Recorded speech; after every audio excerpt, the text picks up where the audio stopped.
semaine qui peuvent aider ceux qui humblement veulent apprendre. Et il n'y a pas d'âge pour apprendre. On apprend à tout âge. 99-2000, j'avais 15 000 francs de salaire par mois en tant qu'homme de Dieu. Ça veut dire 23 €, 25 $ par mois. C'est ce que je touchais. Alors de là à là où je suis arrivé, sans avoir tendu la main à quelqu'un ou aller supplier, faire quoi que ce soit, il faut de l'intelligence financière, il faut la sagesse de Dieu pour être arrivé là. Alors donc c'est cette sagesse que je veux te communiquer. Et je parle avec ma femme en face. Très important. Et surtout, écoutez-moi bien, en cette période où le monde va dans une nouvelle crise. Nouvelle crise, pourquoi? Parce que la peur est en train d'être générée sur la planète. La cherté de la vie, les choses deviennent de plus en plus chères. Frère, on a besoin de sagesse et d'intelligence financière. Si vous ne l'avez pas, je vous garantis, vous êtes dans les problèmes. Donc, il est impérieux, en cet état de votre marche, d'intégrer la sagesse financière dans la gestion. Vous en avez besoin. Absolument. Ecclésiastes, verset 19. On fait des repas pour se divertir. Le vin rend la vie joyeuse. Et l'argent répond à tout. La Bible dit, l'argent répond à tout. L'argent répond à tout. Et dans Hébreux 13, verset 5, ne vous livrez pas à l'amour de l'argent. C'est vrai que l'argent répond à tout, mais on ne doit pas se livrer à l'amour de l'argent. Contentez-vous de ce que vous avez, car Dieu lui-même a dit, je ne te vous laisserai point, je ne vous abandonnerai point. Pourquoi Dieu parle du contentement? C'est pas tant qu'il veut te faire du surplace, mais dans le processus de croissance et dans le processus de ton enrichissement par la main de Dieu, c'est te contenter de l'étape où tu te trouves sans te comparer à ceux qui t'ont devancé. La vie est une question de sagesse et de parfait équilibre. De contentement. Bien, tu dors dans un entrée couché, super. J'ai dormi dans moins que ça. Ça, j'ai dormi dans entrée couché levé. Parce que tu couches et puis la pluie tombe, tu te lèves en pleine nuit. Donc, c'est même pas couché. C'est couché levé. Bien, mais nous passons par là. Mais la bonne nouvelle, c'est que la Bible prévoit ça. Lorsque tu traverseras la vallée de l'ombre de la mort. Amen. Qu'est-ce que la Bible dit? Ne crains aucun mal. Ne crains aucun mal. Donc la vallée n'est pas faite pour y habiter, c'est fait pour traverser. Ce message te permettra de traverser, même si tu es dans la vallée. Donne-moi ton meilleur amen. Dieu ne fait exception de personne. Les meilleurs jours concernant ta vie sont à venir. 1 Timothée 6, verset 10. Car l'amour de l'argent, pas l'argent, l'amour de l'argent est une racine de tous les maux. Et quelques-uns, en étant possédés, se sont égarés loin de la foi et se sont jetés eux-mêmes dans bien de tourments. Voyez-vous, dans la Bible nous parle là du danger d'être amoureux de l'argent. L'argent doit retrouver sa place dans la vie de chaque croyant. L'argent n'est pas un maître, mais l'argent est un serviteur. Mais au travers de l'enseignement qu'on va faire tout à l'heure, tu auras toi-même le temps de découvrir pour voir si véritablement l'argent dans ta vie est un serviteur ou l'argent est un maître. Et Dieu va ouvrir vos yeux sur l'opération de la sorcellerie dans la famille des croyants. La sorcellerie, c'est quoi? Le contrôle des gens par la manipulation, l'intimidation et la domination. Donc quand on manipule, quand on intimide, quand on domine, on est dans la sorcellerie. Et là, vous verrez l'œuvre de Mammon. Donc, commencement, vous voyez, puisqu'on parle de famille, allons-y à la fondation. Parce que la famille commence dans la fondation. Il faut faire attention à la fondation. Quand on bâtit une maison, la fondation est importante. Et je vois aujourd'hui, je parle aux jeunes gens ou à ceux qui veulent se marier, faites attention à comment est-ce que vous entrez en contact avec la femme que vous voulez épouser. Ne pratiquez pas la technique de l'enfumage, essayez de présenter ce que vous n'êtes pas. Vous l'amenez dans les grands restaurants, vous donnez 10 000 francs d'argent, 100 000 francs d'argent de poche chaque jour que vous vous voyez. Vous allez tenir le coup? Ah, ça. Est-ce que vous allez tenir le coup? Et souvent même, vous êtes obligé d'aller prendre la voiture de votre ami, de votre oncle, pour aller impressionner la femme. Est-ce que vous allez tenir le coup? Cette femme finira par venir dans votre maison. Alors ce que vous avez sémé, vous le moissonnerez plus tard. Alors l'erreur qu'un homme ne doit jamais commettre, s'il veut bâtir une famille stable, il ne doit jamais chercher à impressionner la femme par l'argent qu'il a. Mais bien au contraire, il doit impressionner la femme par la vision qu'il a. La vision de sa vie. Parce qu'elle entrera dans ta vie pour t'aider à atteindre un objectif divin. Voilà. Ne mentez jamais sur votre salaire. Ne faites pas de fausses déclarations. Parce que même c'est punissable par la loi divine. Voilà. Ne n'ayez pas au-delà de vous. Non. Bien au contraire. Si vous voulez faire quelque chose, diminuez même votre standard. Ah oui. C'est très important. Et ça rejoint le fait que dans nos sociétés aujourd'hui, vous voyez des jeunes gens qui, dès qu'ils ont de l'argent, ils vont prendre un travail, ils prennent un crédit pour s'acheter une voiture. Vous les voyez, tous les jours, ils ont de nouveaux costumes. Le but de ça, c'est quoi? C'est la chair. C'est en fait parce qu'ils veulent impressionner la gente féminine. Nous ne sommes pas des animaux. C'est chez les animaux qu'on gonfle pour improviser la semelle. Ça, c'est pas, on n'est pas des animaux. On est des hommes spirituels. Donne-moi ton meilleur amen. C'est important. Est-ce qu'en seul moment, tu t'imagines que la femme de ta destinée, Dieu t'aide à la voir? Dieu t'aide à la voir. Dieu va t'aider à la voir. C'est très important. Donc, c'est important, frère. Notez ceci, écoute-moi attentivement. Ça ne va peut-être pas plaire à tout le monde, ce n'est pas le but, hein, ce n'est pas que tu sois content. Mais c'est que tu sois transformé. Dieu bénit l'homme et la femme, le verset 8, il les bénit ensemble. Soyez féconds, multipliez, assujettissez, remplissez et dominez. Et il bénit les deux ensemble. Mais dans l'intelligence divine, comme il sait que l'homme va être l'autorité de la femme, il fait apparaître l'homme en premier sur la terre. Vous pensez sur un hasard? Non! Parce que l'homme et la femme ont été créés le même jour, bénis le même jour. Mais l'homme arrive en premier sur la terre. Pourquoi? Parce que celui qui doit être leader doit avoir une longueur d'avance. Il doit avoir une longueur d'avance. Il arrive sur terre. Il a une communion avec Dieu. Il a une adoration avec Dieu. Il prend de la longueur. La plénitude. Il est dense dans sa relation. Et plus loin, il nomme les animaux. Dieu voit comment ce gars travaille. Il est travailleur. Belle relation. Alors, quand il termine son travail, prouvant à Dieu qu'il est parfaitement équilibré et qu'il atteint le domaine où il peut avoir une responsabilité supplémentaire.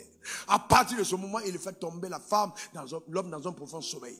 Il sort la femme de sa côte. La femme n'était pas loin. La femme était en lui, mais ce n'était pas la saison de la voir. Ce n'était pas la saison de la voir. Alors je vais te dire une chose, ne te presse pas. Beaucoup de personnes détruisent leur avenir de famille parce qu'ils se pressent. Si Dieu ne t'a pas fait tomber dans le sommeil, ne prends pas toi-même un médicament pour dormir. Il faut laisser le sommeil de Dieu arriver. Amen. Quand l'heure n'est pas encore arrivée, c'est pas encore arrivé. Eh bien là, voyez-vous, l'homme doit être le leader. Il doit être le leader. Il doit être le leader. Et voyez-vous, donc ça veut dire que quand l'homme est tombé dans le profond sommeil, parce qu'il est un leader, alors l'Éternel le fait tomber dans le sommeil. La Bible dit, il forma une femme de la côte qu'il avait prise, l'homme. On est à Genèse 2, verset 22, et il l'amena vers l'homme. Regardez, l'homme et la femme, l'homme dit, voici celle-ci qui est hors de mes os, et chair de ma chair, on l'appellera femme, parce qu'elle a été prise de l'homme, pas ailleurs de l'homme. Et c'est pourquoi l'homme quittera son père et sa mère, s'attachera à sa femme, et deviendront une seule chair. Ils deviendront une seule chair. Ils deviendront une seule chair. L'homme et la femme étaient tous de nus et n'en avaient point honte. Vous voyez, c'est ce que Dieu dit. Mais cet homme dont le mariage a été béni est un homme qui a démontré sa maturité, un homme responsable. Le drame dans nos communautés, c'est qu'on donne en mariage des enfants qui sont irresponsables. Et on voit des gens qui n'ont pas de travail. Et les frères et sœurs, cotisez, on va leur prendre une maison pour qu'ils se marient. Ça, c'est un mauvais leadership. On n'a pas à cotiser pour qu'un homme trouve une maison. Un homme qui n'a pas un endroit où dormir ne doit pas encore trouver une femme. Il ne va pas trouver une femme. Seigneur, je brûle, tu brûles en contre-saison. On doit chasser le démon en question. Ce n'est pas une brûlure normale, c'est une brûlure charnelle.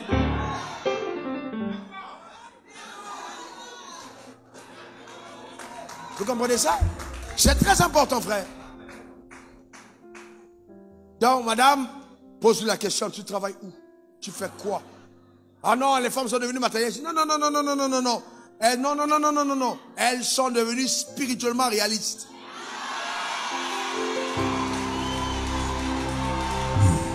C'est pas matérialiste. Qu'est-ce que tu fais de ta vie? Qu'est-ce que tu fais de ta vie? C'est très important.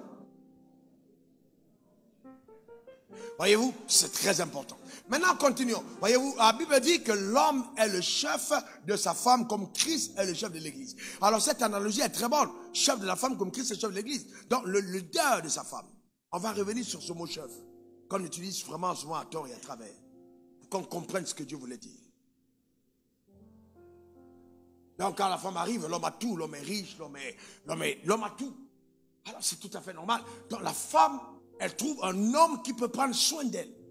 Si elle accepte le nom que donne l'homme, c'est parce que quelque part l'homme lui-même est en équilibre.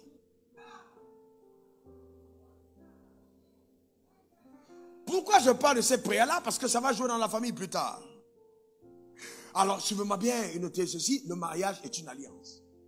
Il ne faut jamais l'oublier. Le mariage est une alliance, quel que soit ce que notre monde contemporain essaye de voler dans l'alliance du mariage. N'oubliez jamais, dans le concept initial du mariage, Dieu a voulu que le mariage soit une alliance et pas n'importe laquelle, une alliance de sang. L'alliance de sang est une alliance à caractère immuable. C'est un caractère, une alliance qu'on ne doit pas briser. C'est une alliance éternelle. Il n'y a que la mort qui met fin à cette alliance, en fait, entre l'homme et la femme. Toute personne qui interrompt ce genre d'alliance, l'interrompt à ses risques et périls. C'est une alliance qu'on ne doit pas interrompre. Et voyez-vous, ensuite, quand on parle d'alliance, on parle de pacte, on parle de contrat. Il y a des engagements mutuels l'un envers l'autre. On ne va pas revenir dans ces engagements l'un envers l'autre. C'est pour ça que la Bible dit ton corps ne t'appartient pas, ton corps appartient à ta femme, le corps de ta femme ne t'appartient pas. C'est un engagement mutuel. C'est-à-dire qu'il y a une alliance. D'accord? C'est important. Donc, comme Dieu a dit à Abraham, donne-moi ton fils, ton unique, celui que tu aimes, Isaac, l'homme peut dire à sa femme, donne-moi ton corps. C'est-à-dire, en fait, il peut demander. Parce que là, c'est une alliance. Et la femme peut demander le corps de son mari. C'est une alliance. Est-ce que quelqu'un comprend ça? C'est très important. Maintenant, si vous devenez une seule chair, d'accord, et que vous êtes en alliance, comprenez que l'alliance met ensemble les passifs et les actifs, les alliés. Quand on parle de passifs, si vous avez des dettes, vous devez. Quand vous entrez en alliance, les passifs sont partagés. La dette de ton allié devient ta dette. La dette de ton partenaire d'alliance devient ta dette. Donc, quand ta femme vient en mariage chez toi, si ta femme devait 13 millions de francs à quelqu'un, et que toi, tu as 14 millions, le jour où vous êtes mariés, il te reste 1 million. Parce que les 13 millions, là, vont aller régler d'abord toutes ces dettes. Ah ben, ça va régler toutes ces dettes. Et si tu avais fait des économies, ma soeur, dans un compte, tu as gardé. Dès que tu te maries, l'argent là devient pour vous deux.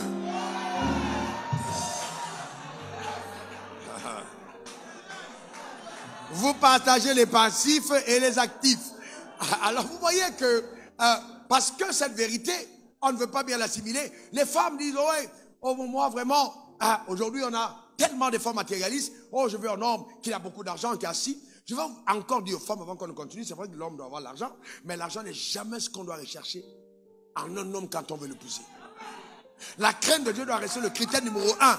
Écoutez-moi bien, je vais vous dire la vérité. Je vais vous dire la vérité. Je vais vous dire une chose. Il y a des problèmes que les riches ont que les pauvres n'ont. Un pauvre va découcher difficilement parce qu'il n'y a pas d'argent d'hôtel.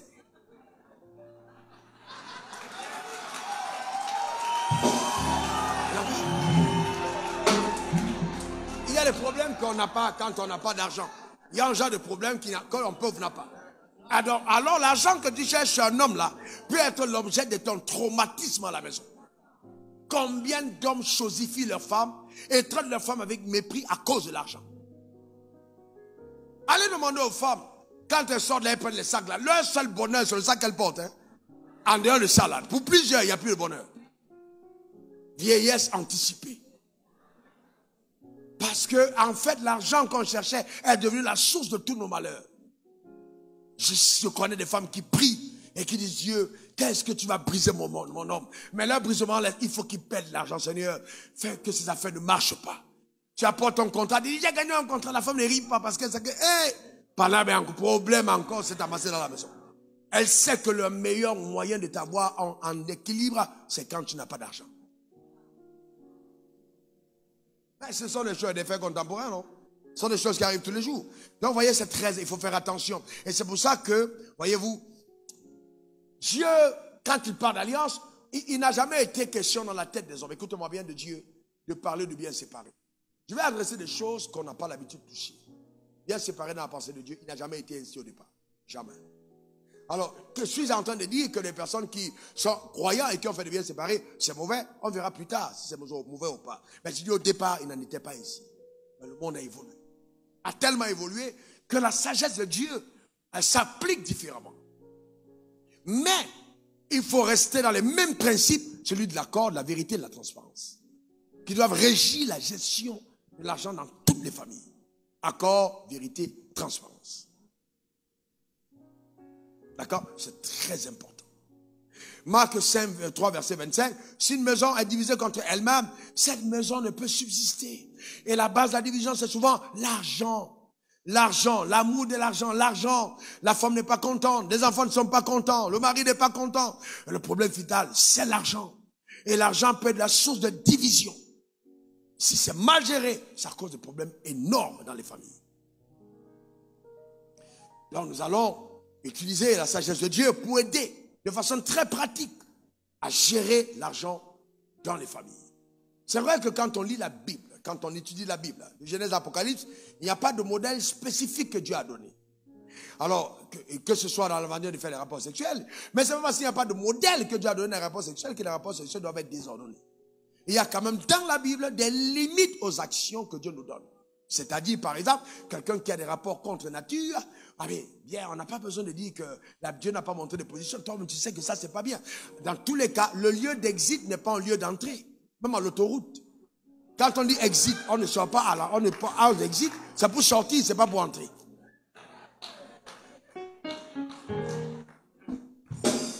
Donc, il y a quand même une intelligence divine qui doit régir la gestion de la vie. Donnez-moi le meilleur des amens. Alors, c'est pas parce qu'on dit non, mais il faut que les couples soient en accord. S'ils sont en accord, ça va, c'est pas vrai. C'est une ignorance. Ananias et Saphira, c'était en accord pour voler Dieu, ils sont morts. Ah, parce que non, mais la femme s'accorde que ça devient non, c'est pas vrai devant Dieu, non. Vous ne pouvez pas vous accorder dans le faux. Alors, on reviendra donc sur la base de l'accord dans la vérité. Je pense avoir la sagesse de Dieu qui va nous aider. Donne-moi ton meilleur amen. Donc, il y aura 7 cas pratiques. Cas numéro 1, le mari travaille et la femme ne travaille pas. Le mari travaille et la femme ne travaille pas. Et ça, c'est un cas qu'on a plus, dans notre société. Là, on a beaucoup plus de couples où le mari travaille et la femme ne travaille pas. Alors, dans ce cas-là, comment est-ce que ça se gère, l'argent dans le couple? Premièrement, il faut bien que vous compreniez que les deux doivent se mettre toujours ensemble. Et donc, s'ils sont devenus une seule chair, l'argent du mari qu'il gagne, il ne peut pas se dire c'est mon salaire.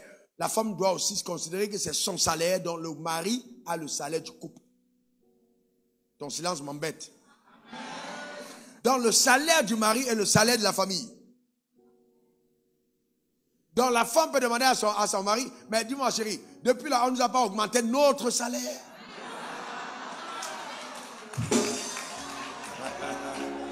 Voyez-vous? Vous voyez que ça vous paraît, mais attendez. On est une seule chair. Attendez. On est une seule chair, vrai ou faux? Non, on est une seule chair, vrai ou faux? Très bien. Alors, je vous pose une question. On est une seule chair. La Bible, qui le croit? Qui croit ce que la Bible dit? Alors, si on est une seule chair, et que donc, il y a un salaire qui tombe entre les poches du mari, le salaire appartient à qui? Alors, est-ce que la femme ne peut pas demander, est-ce que le salaire n'a pas été augmenté? Parce que c'est votre salaire. Chérie, on n'a pas augmenté notre salaire.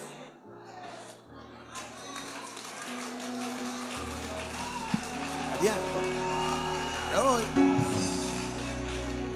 C'est notre salaire. Et ça dérange les hommes parce qu'ils veulent tenir la femme avec « Ah, c'est moi le chef, c'est moi l'argent. » Non, mes frères, c'est aussi vrai que quand vous êtes pauvre et que vous n'avez pas d'argent, vous n'avez pas d'influence. On se soumet difficilement à quelqu'un qui n'a rien. Et c'est pourquoi avant de chercher une femme, assurez-vous d'avoir quelque chose. Cependant, quand vous avez quelque chose et que vous mettez à profit de ce que vous dirigez, vous gagnez en autorité et en estime. Donc, mettre le salaire à disposition du couple, dans ce cas, tu gagnes en estime au jeu de ta femme. Ta femme retrouve la sécurité. Parce qu'elle est informée. Et ensuite, vous devez planifier ensemble de la gestion de ce salaire. Ce n'est pas une planification individuelle, mais une planification commune, parce que la femme t'a été donnée comme aide. Deux de mes fils m'ont dit, ah papa, là tu as frappé fort. Mais c'est la vérité. C'est la vérité. Vous devez décider ensemble une planification intègre. Vraiment, vous planifiez. Quelles sont les semences qu'on donne à Dieu? Point numéro 1, nos semences. Vous décidez ensemble des semences que vous donnez. On reste à 10%. Est-ce qu'on va à 15? Est-ce qu'on va à 20? Chérie, c'est ça dans ton esprit. Prions et voyons ce que Dieu nous dit. Comment est-ce qu'on fait ça? Il y a tel projet, combien est-ce qu'on donne? Vous le planifiez ensemble. Et vous priez ensemble à la maison. Et vous apportez la semence à l'autel. Dieu visitera cette maison. Dieu bénira cette maison. Si vous agissez ainsi. Maintenant, il peut arriver, généralement, c'est plus que l'homme dise à la femme, non, tu vois, c'est petit, l'argent est petit, on ne peut pas encore se permettre de prendre 10% dedans à apporter à l'église. Et la femme doit dire à son mari, c'est bien parce que c'est petit qu'on doit se permettre d'apporter 15% à l'église. Elle t'aide, parce qu'elle sait qu'en mettant ce mécanisme en marche, il y a une sécurité dans sa famille. Les enfants grandissent sous la protection de Dieu et ils ont un avenir. Je vais vous dire quelque chose de clair, madame. Un homme qui ne donne pas sa portion d'alliance à Dieu, s'il a trompé Dieu, toi c'est petit.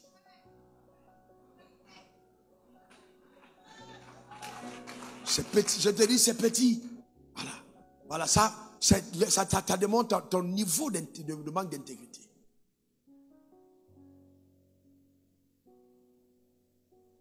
Et là, vous voyez des gens qui sont déjà pris par des démons, on ne sait pas d'où, développer des doctrines du genre, oui, bon, la dîme est dépassée et tout. Nous ne parlons pas de dîme en termes de loi, nous parlons de dîme en termes de principe. Principe fondamental. Un homme qui a un problème avec ça, soit il est un démon sous la forme charnelle, soit il est endémonisé. Donne-moi ton meilleur amen. Donc, possédé par le Satan, par le diable. Non, c'est important que nous comprenions ça. Donc vous discutez ensemble, voilà, de la gestion de l'argent, discutez ensemble des chats à la maison, la gestion de votre famille, l'argent des enfants, comment est-ce que ça se passe, la scolarisation des écoles. Et c'est là où le pragmatisme doit intervenir. La femme, les femmes, pragmatisme. Il ne faut pas dire qu'on doit mettre notre enfant à l'école du ciel.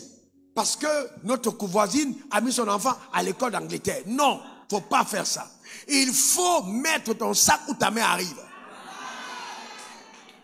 Alors, écoutez-moi très bien. Ce ne sont pas les écoles qui coûtent cher qui donnent la meilleure éducation. Ah, non. Je me suis rendu compte que certaines d'entre elles amènent vos enfants dans la drogue. C'est à la maison que ça commence. Si vous éduquez vos enfants à la maison, vous savez, moi, je n'ai pas fait une grande école, des écoles chères, j'ai fait les écoles gratuites, là. Mais je suis intelligent. Parce que ce n'est pas l'école qui te donne l'intelligence. Ah non, c'est très important que tu le comprennes. D'accord? Ne pas avoir de complexe. La société te mettra tellement de pression, tu n'es pas comme les autres. Tu es un enfant de Dieu. Donc, il y a une planification rationnelle. N'amène pas ton mari à devenir un voleur, s'il est trésorier, qu'il aille prendre à la caisse. Non, soyez rationnel. Contentez de ce que vous avez, agissez à votre palier. Et croyez en Dieu pour le meilleur. Ensuite vient alors là, l'épineux problème, la gestion des belles familles. De belles familles. Quand tu t'es marié, on a dansé dans la famille. Mais tu ne sais pas pourquoi chacun dansait. Il y a un oncle qui dansait trop à ton mariage. Parce qu'il savait exactement là où il allait commencer à poser ses problèmes de loyer. Et si tu ne fais pas attention, la belle famille devient la porte par laquelle Satan entre pour détruire votre avenir financier. Combien de jeunes gens n'ont pas eu d'avenir parce que dès qu'ils ont eu un salaire, dès qu'ils sont mariés, toute la belle famille a commencé à habiter dans la maison. Vous allez aller où avec ça? La mère est venue, la tante est venue, le petit frère est venu, l'oncle qui passait pour venir habiter est venu. Ta maison est remplie et puis tu te plains que le monsieur rentre tard. L'homme quittera son père et sa mère, s'attachera à sa femme, pas sa belle famille. Sa femme, pas sa belle famille. Sa femme, pas sa belle famille. Sa femme. Et les deux deviendront une seule chair. Sa femme.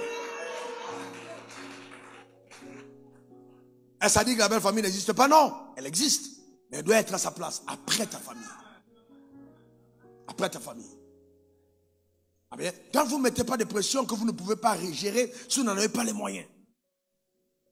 Et puis il ne faut pas penser, ah ouais, bon, je ne comprends pas, vraiment, ma femme, moi, c'est mon argent, c'est mon... Non, quand vous gérez ce genre de problème, c'est vous qui gagnez l'argent. Marie, écoutez-moi très bien, votre femme n'a pas de salaire, ne veut pas dire qu'elle ne travaille pas. Parce que le fait qu'elle prenne soin de ta maison, elle est en train de faire manger, tu rends les draps sont lavés et tout ce qu'elle est en train de faire à la maison. Si elle est à la maison, c'est un travail énorme. Et encore après avoir fait tout ça à la maison, le soir encore tu la sollicites. Quand vous entendez les hé là, vous comprenez de quoi il s'agit. Voyez-vous, vous comprenez.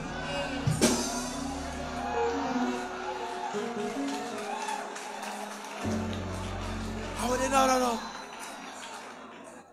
C'est mon argent, c'est mon argent. Non, c'est notre argent, tu ne travailles pas. Il ne faut pas tout le temps être en train de rabâcher à ta femme. Tu ne travailles pas, c'est mon gars, tu ne travailles pas. Non, c'est un problème dont tu dois en guérir. Vraiment, tu dois en guérir. Tu fragilises ta femme, tu détruis ta maison. L'harmonie, la paix que tu dois avoir dans ta maison, tu la détruis. Parce que chaque centime, il faut que tu rappelles que c'est le salaire passe par toi. Non. C'est pas bon du tout. Non. Et quand vous donnez l'argent, écoutez-moi bien, quand vous répartissez au niveau de l'argent de poste personnel, je vous dis la vérité. Ne pensez pas que parce que vous êtes l'homme, vous avez besoin de plus. Souvent, il y a des hommes, ils sont eux-mêmes très compliqués. Et ce qu'ils exigent d'une femme est assez énorme. Ta femme doit aller sa coiffure. Certaines d'entre elles, ce n'est pas leurs cheveux. Elles ont pris ça en Inde. Ça coûte cher, ça fait le voyage. Bah, bon, attends. Là, quand toi tu l'as rencontré avec ça. C'était ce style-là que tu as aimé. Les ongles là, c'est un autre type. C'est pas les originaux, c'est un autre truc qu'on a mis dessus. Même les cils, ça vient d'ailleurs. La crème là, il y a 3, 4, 5 qu'elle met sur le corps pour être équilibré. Donc tout ça c'est l'argent. Toi tu vas chez le coiffeur, faire rien, 500 francs tu payes. Mais elle prend 8 heures de temps pour sortir chez le coiffeur. Donc tu dois en tenir compte dans l'argent de poche. Tu dois en tenir compte. Donc mon frère, il faut que tu assumes. Ah ouais, que tu assumes. Tu l'as trouvée comme elle est, il ne faut pas qu'elle noississe, elle doit être claire. Ah ouais, c'est clair. C'est comme ça que tu l'as trouvée. Son père a pris la main de sa fille. Sa fille brillait déjà. On a amené chez toi, c'est ça que tu as aimé. Ah mon frère, faut entretenir. Il a pris la main de la fille, il l'a mis entre tes mains. Tu dois assumer. Et vous voyez, c'est pour ça que même lors du mariage, les beaux-pères, ils sont contents mais un peu tristes. Parce qu'ils se posent la question de savoir, est-ce que ce gars n'est pas un voyou?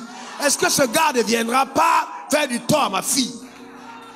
Il y a des filles qui étaient rires, elles souriaient beaucoup, mais dans le mariage, on dit qu'elle est devenue spirituelle. C'est pas la spiritualité, elle souffre, elle ne peut plus rire.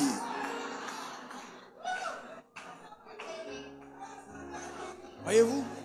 Donc c'est important de comprendre ça. Eh bien, tu le fais. Eh bien, ce qui est triste, c'est que moi je vois des gens, ils sont tout le temps en train d'acheter de nouveaux costumes, nouvelles habits, nouvelles. Tu regardes la femme, bien les pieds de la femme, elle a la même chaussure pendant 3 mois. Le gars a les chaussures tout le temps, la femme n'a pas. Mais c'est quoi ça? Je ne sais pas d'où ça vient. Mais ça c'est de... Attends, écoutez-moi très bien, ça... Et vous savez, de telles personnes, s'ils arrivent au pouvoir, ils amènent nos pays en retard. Un homme qui agit comme ça va voler l'argent de l'État. Parce qu'il ne pense pas à ceux qu'il dirige. Ton leadership commence dans ta maison. Prends le soin de ta femme et de tes enfants. Tu achètes un costume, ta femme doit avoir 2 robes. Une chaussure, ta femme doit avoir 2. Ah, c'est normal. C'est tout à fait normal. Parce que toi, tu es tiré de la terre. La terre, là, c'est pas trop de problème. Mais elle est sortie de la côte, elle est délicate, elle est raffinée, elle est travaillée. Donc, il faut ça. Voyez-vous, c'est important. Alors, à partir de ce moment, vous avez l'argent, eh bien, à cette étape, et faites un effort, ayez un compte commun. Un compte commun. Si vous le pouvez, c'est l'idéal. Vous signez ensemble. D'accord? Cela ne veut pas dire que le mari n'aura pas un compte, il peut signer tout seul. Il est bien d'avoir un compte commun. Vous signez. Parce que souvent tu penses que, eh bien, c'est une faiblesse. Mais le jour où tu as un problème, tu te rends compte que c'est une force. Que tu as donné le pouvoir à ta femme de pouvoir t'aider. Tu ne peux pas appeler quelqu'un à être à tes côtés pour t'aider et tu ne donnes pas les moyens de t'aider. C'est important. Tu peux avoir une crise la nuit, on a besoin d'argent. Ou un jour, on a un problème, on a besoin d'argent pour te sauver. 15 000, il n'y a pas. Parce que tous les jours, même pour aller acheter l'arachide, il faut qu'elle te dise, je vais faire le marché aujourd'hui, ça fait 145. Mais pourquoi 145? Enfin, hier, c'était 125. Tu discutes les détails, les petits détails là.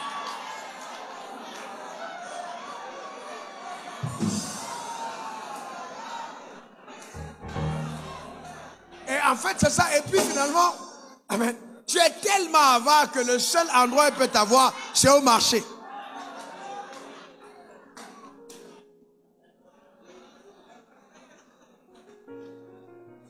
Et le drame, c'est que tu fais tout ça, et les soirs, tu es dans les maquis en train de boire avec tes amis, alors qu'à la maison, il n'y a rien. Mais s'il n'y a rien à la maison, tu n'en vaux rien. Sérieusement, c'est irresponsable. Et surtout, en tant qu'enfant de Dieu, c'est très irresponsable. Cette manière de gérer l'argent. Très irresponsable. Tu rendras des comptes à Dieu. Il faut de l'équilibre. Deuxième cas, le mari et la femme travaillent. Le mari et la femme travaillent. Alors c'est encore plus intéressant. On a là deux revenus. On a une femme qui gagne ici, on a le mari qui gagne là-bas. Alors, c'est très bien. Si c'est votre cas, c'est parfait. Alors maintenant, qu'est-ce que vous faites? Vous mettez deux ensemble. Le mari a 1 million, la femme a 900 000, ça fait 1 900 000 que le couple a. À cette étape, mesdames, acceptez que l'argent d'une femme n'est pas son argent. Ah non, l'argent de l'homme, c'est pour le couple, l'argent de la femme, c'est pour elle et sa famille. Ça, c'est la sorcellerie. Une femme qui fait ça, non, je vous dis la vérité. Une femme qui fait ça est une sorcière. Non. Tu ne peux pas assumer, non, ça n'a pas de sens. Tu ne peux pas assumer que l'homme se bat, se débat pour ta famille et il a de l'argent. Et toi, ton argent n'entre pas dans la maison. Non. Ça, c'est pas Dieu. Et je vais vous dire, homme, n'acceptez pas des choses que Dieu n'a pas acceptées. Ne participez pas au péché d'autrui. Et c'est pour ça qu'avant le mariage, discutez de ça. Parlez avant. Parlez de ça avant. La femme a un enfant avant. Demandez-lui comment l'enfant là va être. Tu as un enfant avant. Discutez avant. Qui va prendre soin de cet enfant-là? Comment ça va se passer? Parlez avant. C'est pas non, Papitou n'a pas d'année de scolarité. Papitou ne vient pas de moi. Qu'est-ce qui se passe de Papitou? Est-ce que son père assume ou pas? Non, vous en parlez avant. Frères et sœurs, avant. Le patron dit non, on est pressé pour se marier. Non, on est tellement pressé qu'on n'est pas pressé. Il faut prendre le temps. C'est à ça que servent les fiançailles. Asseoir les bases. Avoir un protocole d'accord de gestion de la famille. Quand il y a des points comme ceux-là, indélicats, vous devez discuter de ça avant. Prendre conseil pour ça. Pour que notre famille soit équilibrée. Voyez-vous, c'est très important. Donc la femme doit, pendant qu'on discute, aussi être à même de dire, ok, voilà, je mets mon salaire sur la table, on y va ensemble. Et quand ma femme met son salaire sur la table, mon frère, dans ce cas précis, et un salaire central, un compte bancaire central, où vous signez à deux, un compte où son salaire va, et un compte où tu es. Donc vous discutez ensemble, quel est le budget de souveraineté de chacun. Et vous devez être transparent. La femme doit savoir, et tu dois savoir. Et je vous dis la vérité, vous le faites, ça marche. Dieu bénit la famille. Ne cachez rien du tout. Soyez transparent. Quelqu'un m'a dit, oh, si ma femme sait que j'ai l'argent, je suis foutu. Je dis, mais non. Non. Vous savez, en fait, c'est Dieu au fait des noms que vous donnez à vos femmes. Bébé. Quand tu appelles ta femme bébé, c'est normal. Elle va te manipuler comme les bébés manipulent leur mère. Bébé. Si tu sens que bébé là, ça devient lourd, change. Il n'y a pas que bébé. Quand vous voyez un enfant qui passe avec son père, et s'il est avec sa mère, demandez à un enfant, tu vas habiter avec ton père ou ta mère. Il va dire quoi? La mère. C'est facile. Parce que dès qu'il a dit, papa, chocolat.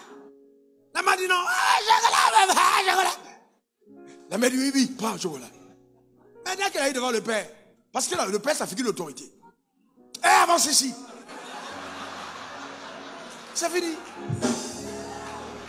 C'est fini. Le problème est réglé. C'est terminé. Et les enfants savent comment ils vous tiennent. Ils savent.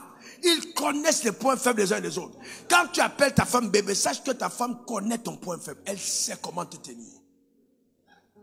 Si une femme veut te prendre dans son jeu, la valse, tu vas être pris.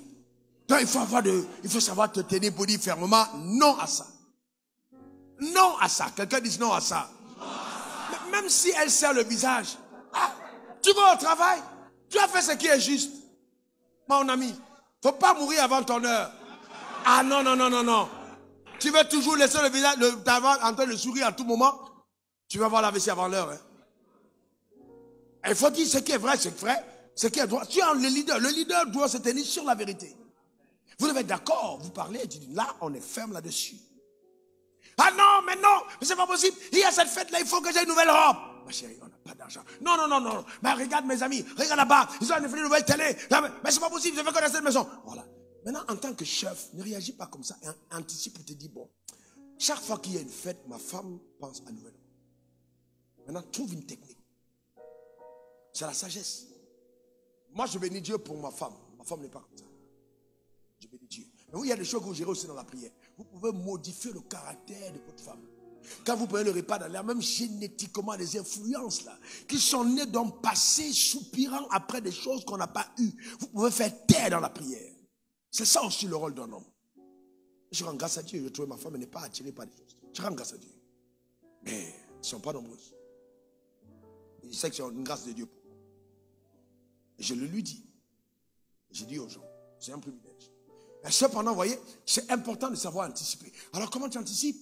Ah ouais, mais non, mais faut que j'ai une nouvelle robe. Attends, quand on tu sais que la fête arrive, mais son stratège, c'est la sagesse. Tu restes comme ça, tu réfléchis, chérie, vraiment. Tu sais, tu es une femme extraordinaire. La fête là, il faut que tu sois sapée. Elle dit, ouais, chérie, ouais. Il faut que je sois sapée. Ah non, absolument. Moi, je sais que je vais être sapée ce jour-là. Tu vas dans la panerie, tu sors une tenue d'il y a 1 an. Tu dis, ces derniers temps, je suis trop attiré par les tenues vintage. Tu sors ça, tu mets ça devant.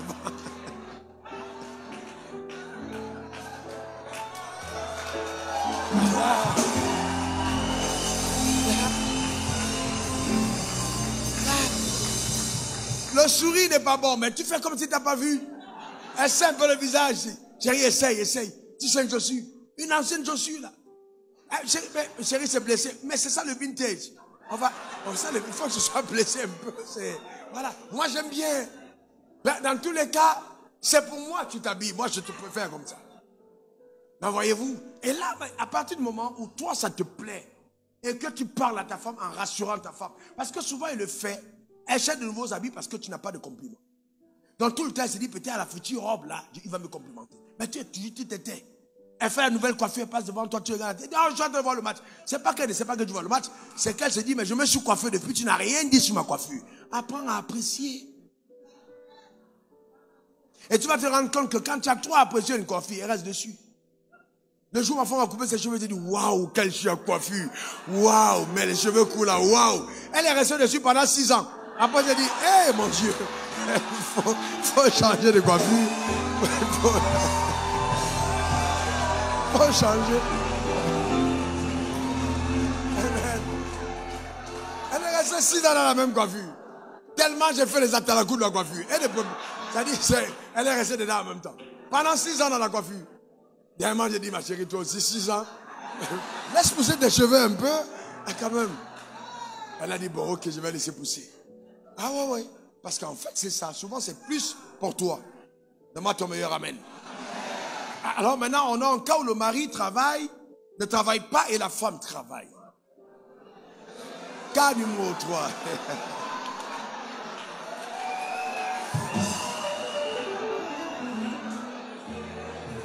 Alors, je vous donne mon avis sur ce point. On connaît le principe des dépenses. Premièrement, ça peut arriver que la femme ait un salaire que le mari n'en ait pas. Et ça ne doit arriver, pour nous croyants, que parce que le mari a perdu son travail. Ou parce que ses affaires ont périclité. Pas parce que vous êtes rencontrés et que le gars a eu des techniques de gigolo pour épouser une femme pour prendre son argent. Ça, c'est pas bon. Dans tous les cas, moi, je ne m'énirai pas au mari dans cette église. Où le mari dit, je n'ai pas de travail. Et puis la femme travaille. C'est pas ici que vous allez vous marier. Simplement parce que je sais que ça va augmenter des problèmes aux soins pastoraux. Vous serez toujours dans les problèmes. Toujours dans les problèmes.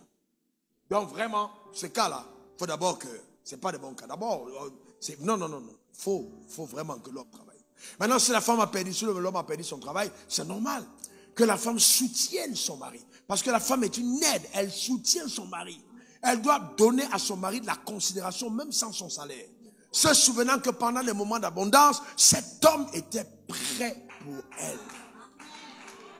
Mais si tu as chosifié ta femme avec ton argent, je te garantis, elle n'oublie pas. ça va brûler en cette période-là. Elle va tout faire pour te rappeler que quand tu avais ton argent, c'était pas bien. Voyez-vous, mais il faut, en tant que croyant, on doit se soutenir. C'est très important. Il ne faut pas que tu commences à être fâché, tout le temps tu es fâché.